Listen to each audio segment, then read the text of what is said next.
భద్రాద్రి కొత్తగూడెం జిల్లాలోని అశ్వారావుపేట పామాయిల్ ఫ్యాక్టరీని రాష్ట్ర వ్యవసాయ శాఖ మంత్రి తుమ్మల నాగేశ్వరరావు ఆకస్మికంగా తనిఖీ చేశారు.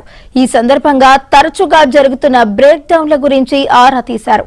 ఫ్యాక్టరీలో చిన్న చిన్న సమస్యలను భూతద్దంలో చూపించవద్దని, సాంకేతిక సమస్యలపై దృష్టి పెట్టాలని సూచించారు. సిబ్బంది అవకతవకలకు పాల్పడితే తొలగిస్తామని హెచ్చరించారు.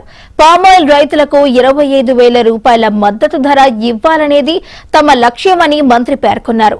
మరోవైపు యూరియా కొరతపై మంత్రి తుమ్మల నాగేశ్వరరావు మాట్లాడుతూ రైతులు ఆందోళన చెందాల్సిన అవసరం లేదని అన్నారు. కేంద్ర ప్రభుత్వ వైఖరి కారణంగా యూరియా కొరత ఏర్పడిందని తెలిపారు.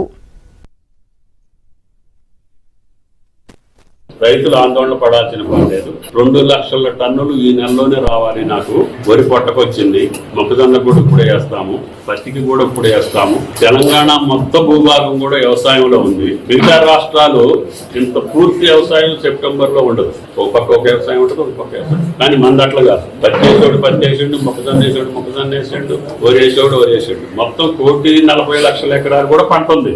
మనకి రావాల్సిన కేంద్ర ప్రభుత్వం యూరియా మనం తయారు చేసేది లేదు, మనం జంగారెడ్డి కూడా వెళ్ళి కొనుక్కొచ్చేది కాదు. కేంద్రమే ఇవ్వాలి. ప్రైవేట్ కంపెనీ నుంచి కూడా కేంద్రం పంపితేనే అటు పంపుతారు. అందుకని కేంద్రం మీద ఒత్తిడి తీసుకొచ్చా. నిన్నటి నుంచి రోజుకొక ట్రైన్ వస్తూనే ఉంది. ఏ జిల్లాకి కూడా ఎక్కడ ఇబ్బంది ఉంటే అక్కడికి యూరియా పంపించే బాధ్యత ప్రభుత్వం.